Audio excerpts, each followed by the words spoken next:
Hello friends, today we will start the second module of the NCERT Class 9 History chapter, Nazism and the Rise of Hitler. Do you remember we were introduced to Adolf Hitler and the system of Nazism made by him in the first module? That was an introduction to our chapter, Nazism and the Rise of Hitler. We've learnt that the foundation of the Second World War was already laid by the First World War. What happened next? In this module, we shall learn about the Weimar Republic. The First World War began in 1914. Germany fought this war alongside the Austrian Empire, Austria and Hungary. They were later joined by the Ottoman Empire. They fought this war against the Allies, which included England, France, and Russia. But why was this war fought? To understand the reason behind this war, it is important to look at the Industrial Revolution. When the Industrial Revolution began in the 18th century, Britain was the first nation to become industrialized. Eventually, other European nations also started to become industrialized. All the industrialized nations had similar needs: cheap raw materials, labor, markets for factory-made goods. To fulfill these needs, these industrialized countries started making colonies. Now, what were colonies? Colonies were other non-industrialized countries that industrialized nations brought under their political control so that they could get many things from them, like cheap raw materials and labor. For example, Britain made India its colony and ruthlessly exploited India's resources to develop their industries, especially their textile industry. Later, Britain started selling its factory-made goods in India at high prices.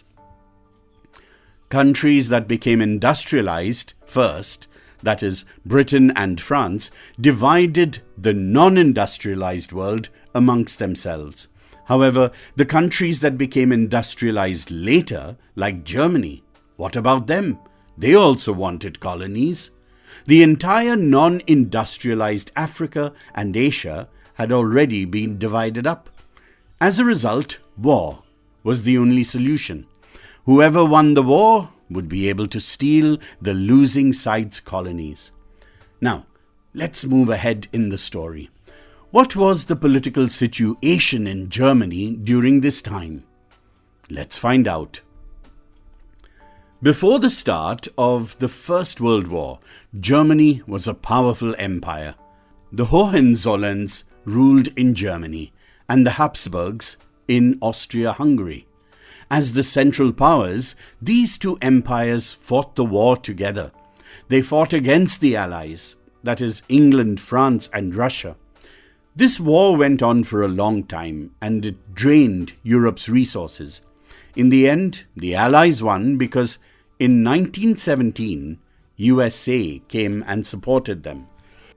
In November 1918, when Germany was defeated in the First World War, the German emperor abdicated, or gave up his throne. This was the end of the rule of emperors in Germany. There was a change in German polity. Polity is a particular form of system or government. A national assembly was set up in the German city of Weimar. This assembly established a democratic constitution. This constitution had a federal structure. This means that according to the constitution, apart from the central government, there now existed state governments too. Deputies were elected to the German parliament, or Reichstag, on the basis of equal and universal votes cast by all adults, including women. This was a democratic governing body made with the consent of all the citizens. However, the Weimar Republic was not well received by all Germans. They felt that it was this republic that did not save their country from the humiliating terms of the Treaty of Versailles, set against Germany, made by the Allies. The peace treaty at Versailles was a harsh and humiliating treaty. Germany lost its overseas colonies, 1/10 of its population, 13% of its territories, 75% of its iron, and 26% of its coal to France, Poland, Denmark, and Lithuania. The Allied powers demilitarized Germany and weakened its power. Demilitarize means to remove all military force from an area. A clause in the treaty, the War Guilt Clause, held Germany responsible for the war and the damages suffered by the Allies. Germany was forced to pay a compensation amount of £6 billion. The Allied armies occupied resource-rich Rhineland for much of the 1920s. Many Germans held the new Weimar Republic responsible for not only the defeat in the war, but also for the disgrace and humiliation at Versailles. So, what was the result of the Treaty of Versailles? A. This treaty was very humiliating for Germany. B. Germany lost the following things: overseas colonies, 1/10 of its population, 13% of its territories, 75% of its iron, 26% of its coal to France, Poland, Denmark, and Lithuania. C. The Allied powers demilitarized Germany. D. The War Guilt Clause held Germany responsible for the war and the damages suffered by the Allies. E. Germany had to pay a compensation amount of £6 billion. F. The Allied armies occupied resource-rich Rhineland in the 1920s. G.